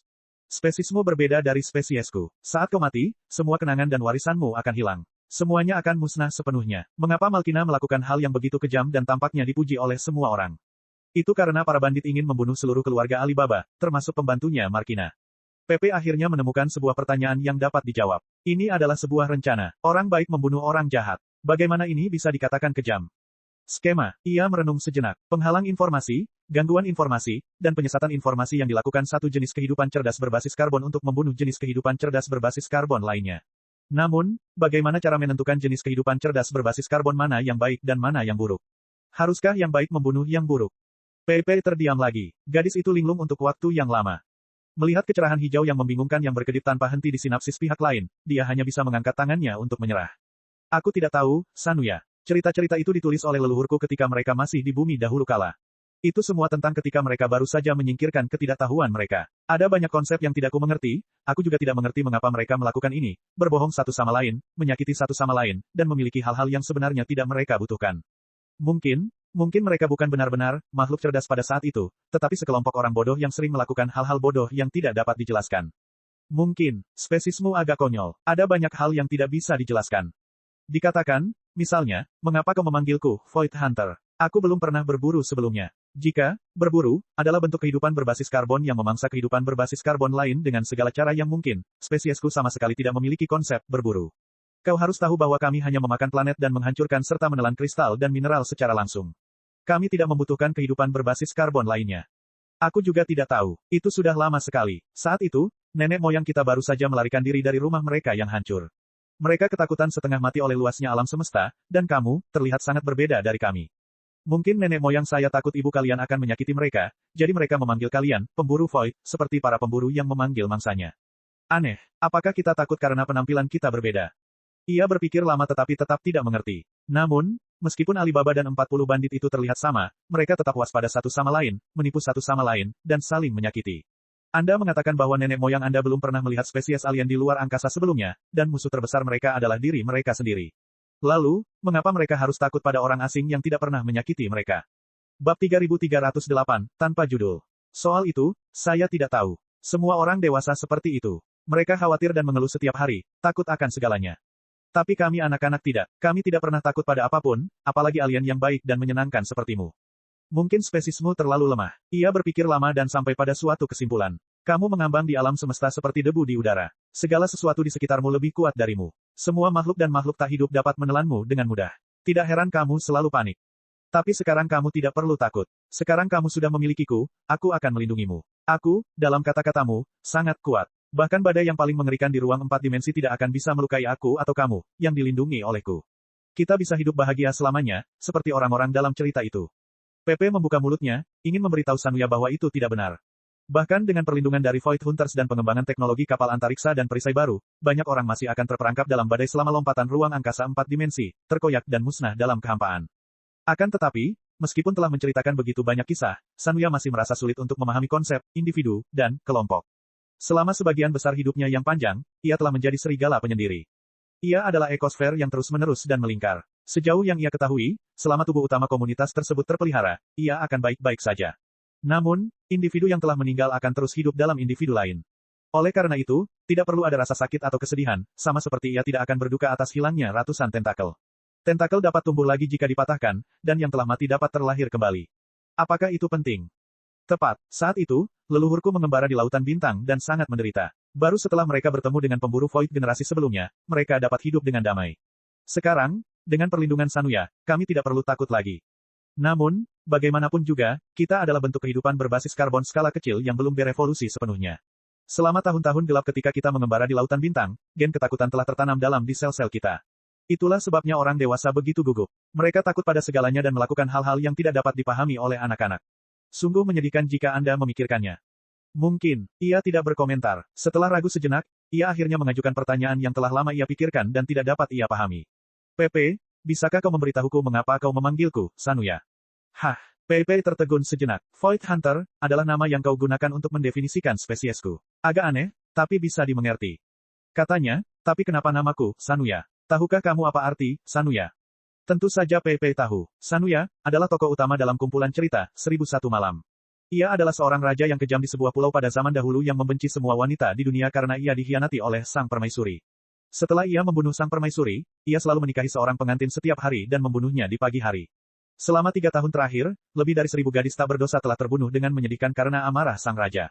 Kemudian, putri Perdana Menteri itu menikah dengan raja dengan sukarela demi menyelamatkan gadis-gadis yang tidak bersalah. Setiap malam, ia bercerita kepada raja dan memahami iramanya dengan sempurna. Setiap kali ia menceritakan bagian cerita yang paling cemerlang, bagian itu selalu bertepatan dengan saat ayam jantan berkokok dan matahari hampir terbit. Ia berusaha menarik perhatian raja dengan cara sedemikian rupa agar raja tidak membunuhnya. Begitulah, cerita itu berlanjut selama 1001 malam. Raja akhirnya tersentuh olehnya dan menghentikan kejahatan yang brutal itu. Mereka tumbuh tua bersama. Sanuya adalah nama seorang tiran. Sangat kejam. Katanya, tapi aku bukan tiran yang kejam. Aku pelindungmu. Kenapa kau memanggilku, Sanuya?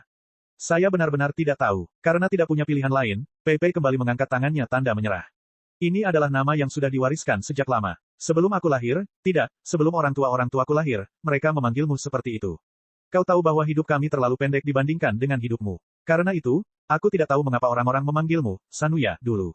Saya tidak suka nama itu. Ia bergumam, sebelumnya, aku orang yang linglung dan tidak pernah merasa ada yang salah dengan nama itu. Namun setelah mendengar ceritamu, tiba-tiba aku merasa tidak tahu bagaimana mengatakannya. Aku tidak ingin dipanggil, Sanuya, lagi. Aku tidak ingin menjadi seorang tiran. Lalu kamu ingin dipanggil apa? Pei bertanya.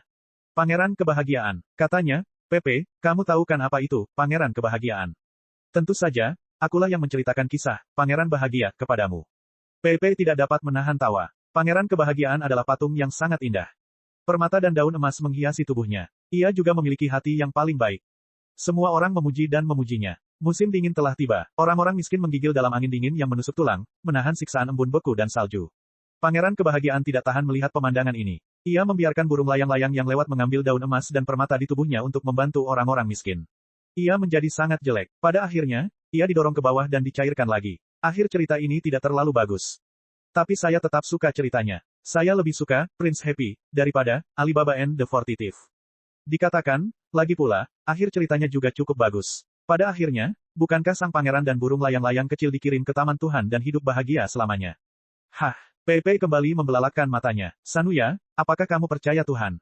Jika Tuhan merujuk pada bentuk kehidupan asing yang berada di luar jangkauan kognitif makhluk cerdas berbasis karbon primata kecil seperti manusia, maka tentu saja mereka memang ada. Saya merasakan keberadaan banyak Tuhan saat saya melewati ruang 4 dimensi. Mengenai apakah ada taman di wilayah mereka yang dapat menampung Pangeran Kebahagiaan dan burung layang-layang, saya tidak tahu. Saya harap begitu. Katanya, juga, aku tidak suka kalau kau memanggilku, Sanuya. Bisakah kau memanggilku, Pangeran Kebahagiaan? Itu tidak akan berhasil. Buku petunjuk penciptaan mimpi tidak mengatakan bahwa aku dapat mengubah namamu sesuka hati. Jika aku melakukannya, ayah dan yang lainnya akan membuat keributan dan memberiku pelajaran yang bagus. Namun, aku dapat membantumu bertanya kepada ayah dan yang lainnya mengapa mereka memanggilmu, Sanuya, sejak awal. Bisakah mereka membantumu mengubah namamu? Sebelum itu, aku boleh memanggilmu, Pangeran Sanuya. Nama yang bagus juga. Apa tidak apa-apa, Pangeran Sanuya. Bab 3309, tanpa judul. Pangeran, ia terkekeh. Sekarang aku seorang pangeran. Dia hanyalah pangeranku. Orang lain belum tahu.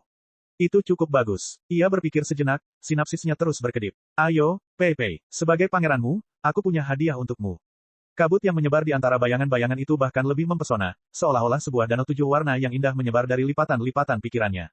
Akhirnya, di tengah-tengah danau, bunga terindah yang pernah dilihat Pei tumbuh.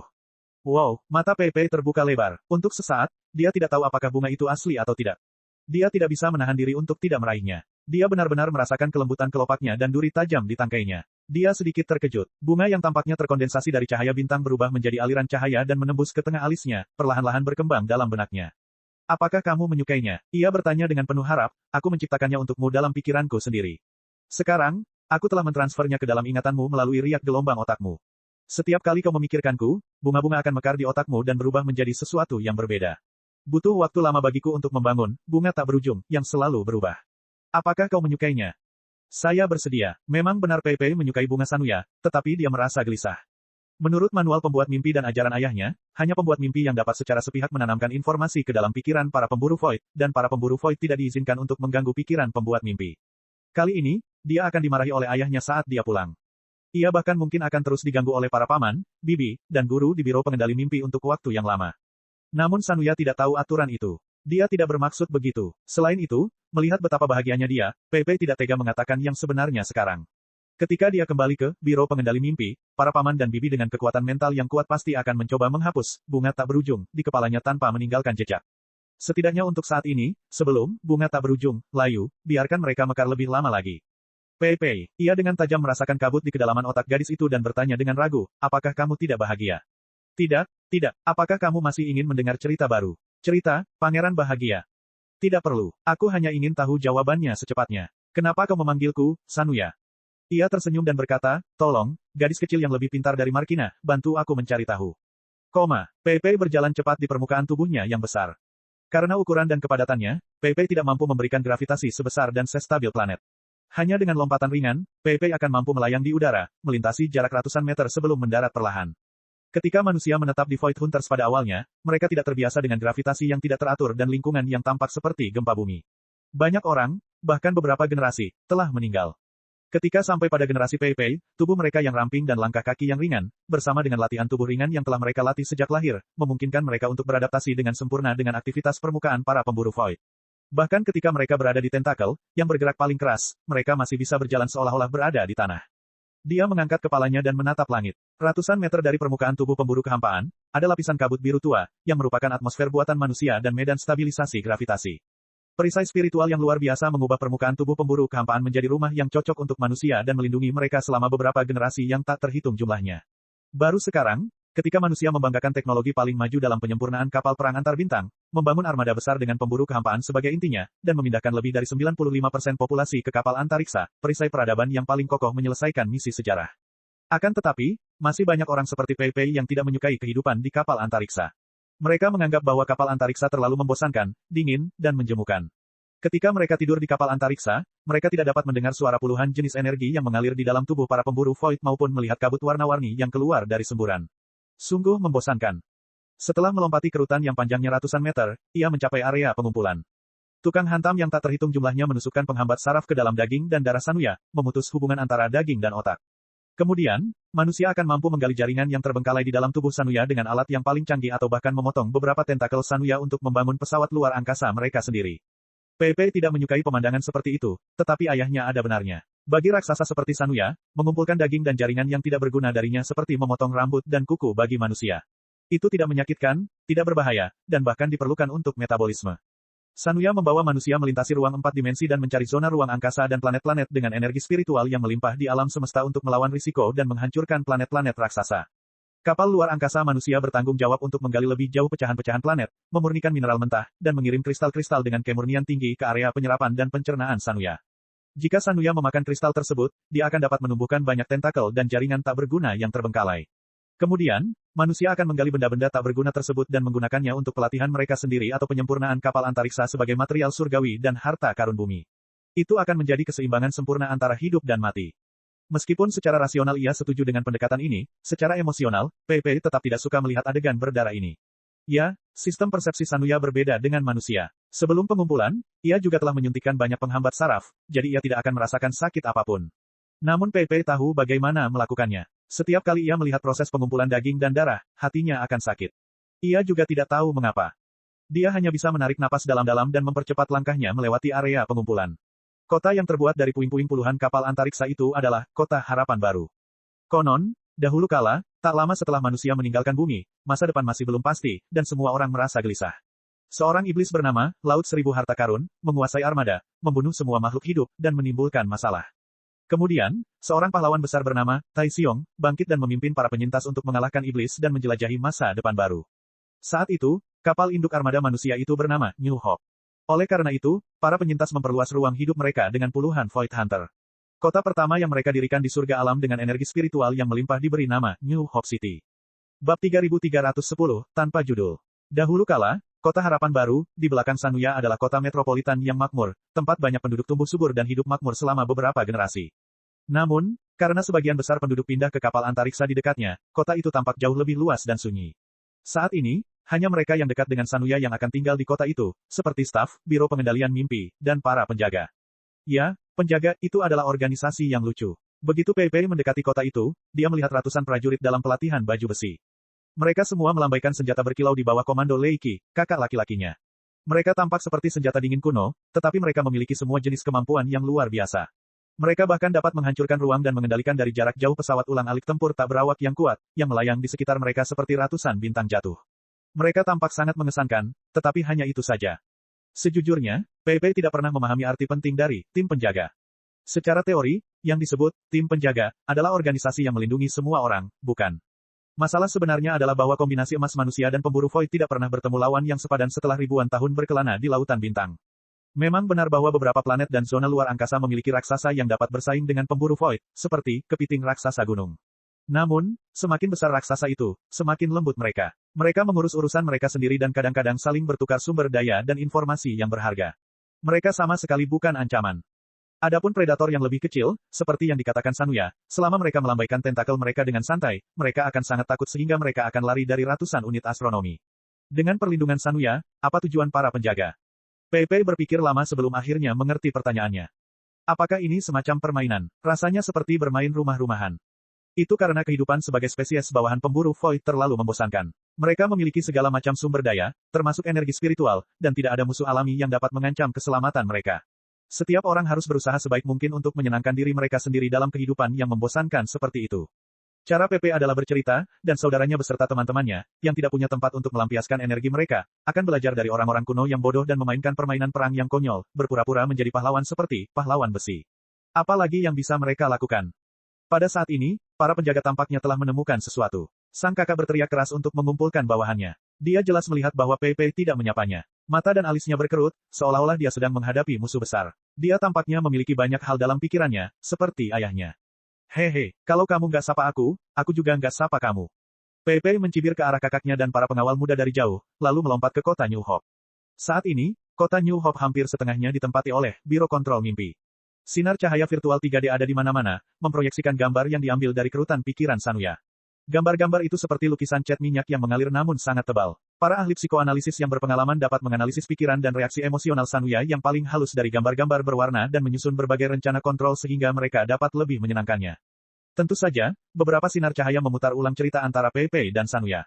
Setiap ekspresi mikro di wajah Pepe dan setiap sinaps Sanuya telah terekam. Ini adalah prosedur operasi standar yang telah dilakukan selama ratusan tahun. Pepe tidak menemukan kesalahan apapun dalam prosedur tersebut. Ia hanya penasaran bahwa staf Biro Pengendali Mimpi, hari ini sama cemasnya dengan para penjaga, seolah-olah sesuatu yang besar telah terjadi. Beberapa dari mereka menatapnya dengan aneh, seolah-olah dia telah menyebabkan bencana besar. Namun ketika dia bertanya kepada mereka, mereka semua menggelengkan kepala dan melambaikan tangan, memintanya untuk bertanya kepada Renes, Direktur Biro Pengendalian Mimpi dan ayahnya. Ayah, bingung, Pepe kembali ke pusat misi Biro Kontrol Mimpi. Suasana di sana bahkan lebih tegang dan serius. Wajah ayahnya, yang biasanya gelap, bahkan lebih muram. Ia mengerutkan bibirnya dan menatap rune merah tua yang memantul pada sinar lampu, tenggelam dalam pikirannya. Pepe mengikuti arah pandang ayahnya dan menemukan tanda itu, status siaga khusus. Apa artinya ini? Pepe sangat terkejut. Dia hanya tahu bahwa Sanuya telah mengalami badai 4 dimensi yang sangat kuat ketika dia membawa mereka pada lompatan luar angkasa. Baru setelah Sanuya merobek hampir 100 tentakel, mereka mampu melarikan diri dari bahaya.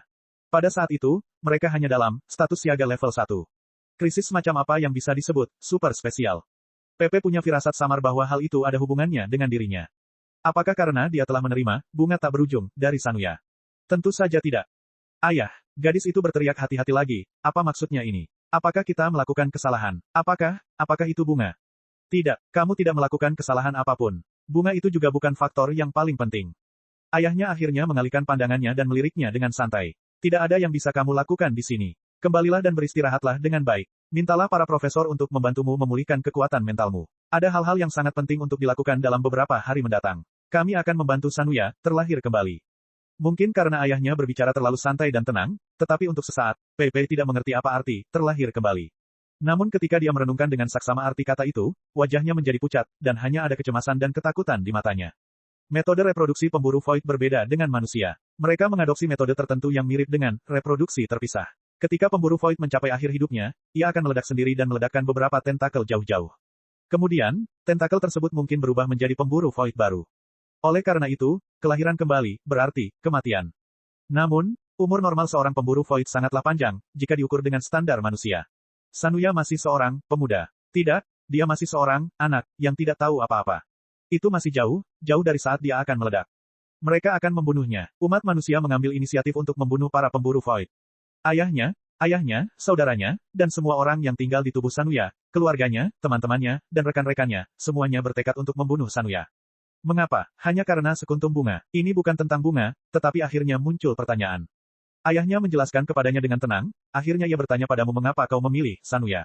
Peipei sama sekali tidak mengerti. Apa maksudnya? Apa maksudnya? Artinya, pikirannya berangsur-angsur menjadi matang, dan kesadaran dirinya telah mencapai dan melampaui ambang batas. Ia mulai memikirkan pertanyaan yang sangat berbahaya, siapakah aku? Cek. Rakan-rakan kultivator sekalian, sebelum retret, sila terus berkultivasi untuk jurus subscribe, like, share dan komentar agar sekte novel Sadim terus berkembang pesat.